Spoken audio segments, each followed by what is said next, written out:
So the first and most important question when we're switching away from smart hardware to another vendor is, can I continue to use Smart Notebook? And the answer is yes, absolutely you can.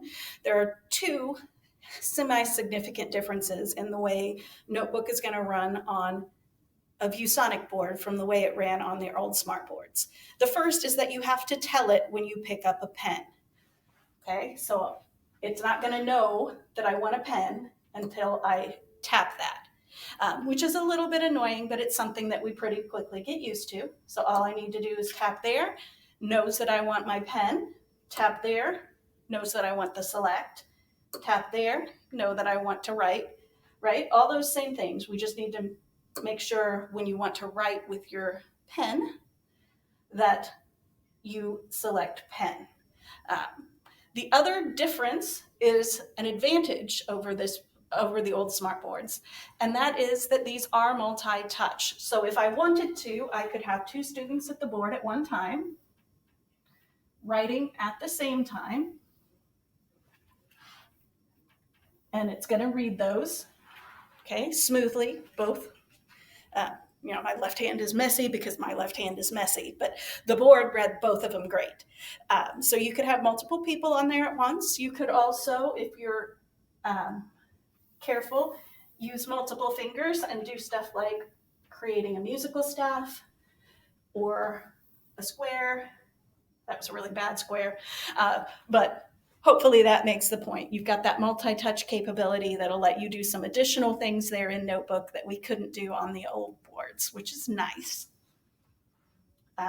You are limited to only one color active at a time, though, so you couldn't have like this person in green and this person in purple. It's one color across the board.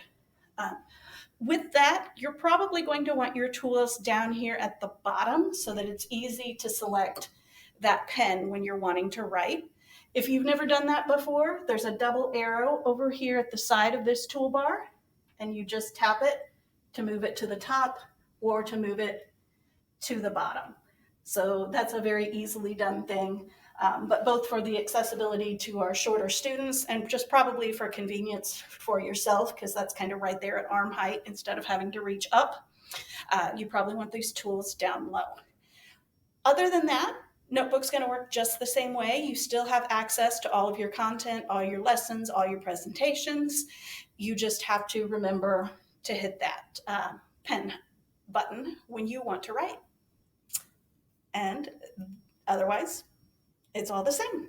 So our second question when we switch from the smart hardware to non-smart hardware is, can we use Smart Ink? And unfortunately with that one, the answer is no. Smart Ink is only a smart tool, and I think even the newer smart boards are no longer using Smart Ink, unfortunately. So that means we do have to use some of those other markup methods.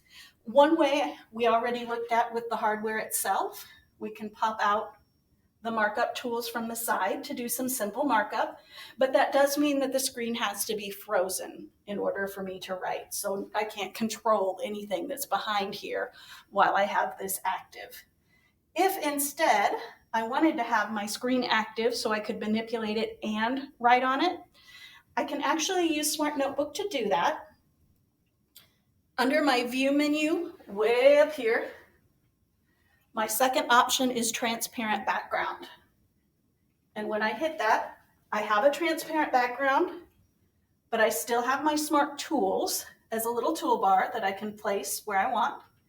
And I can write and mark up this and control what's behind it at the same time.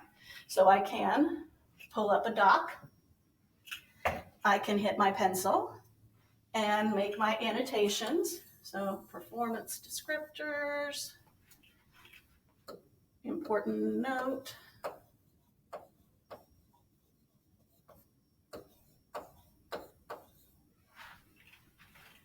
do some underlining, etc. And then when I'm done doing my markup, I can hop forward to another page in Notebook, switch to my arrow, scroll up the screen, switch back to my pen, and continue doing my markup. So not quite as smooth as ink because I do have to physically switch between arrows and pens, I do have to turn that on, but it is still something that we can do pretty easily. If I wanted to go back up the screen to where I was before, and I wanted to get my notes back, they're still there. I just line them up, and my annotations are still there from yesterday, and I can go back to that today if I wanted to do it that way. So 2 different ways we could do markup: using the built-in board tools or using the transparent background mode with Smart Notebook. When I'm done working in transparent background mode, I can hit the X and I'm back in Notebook.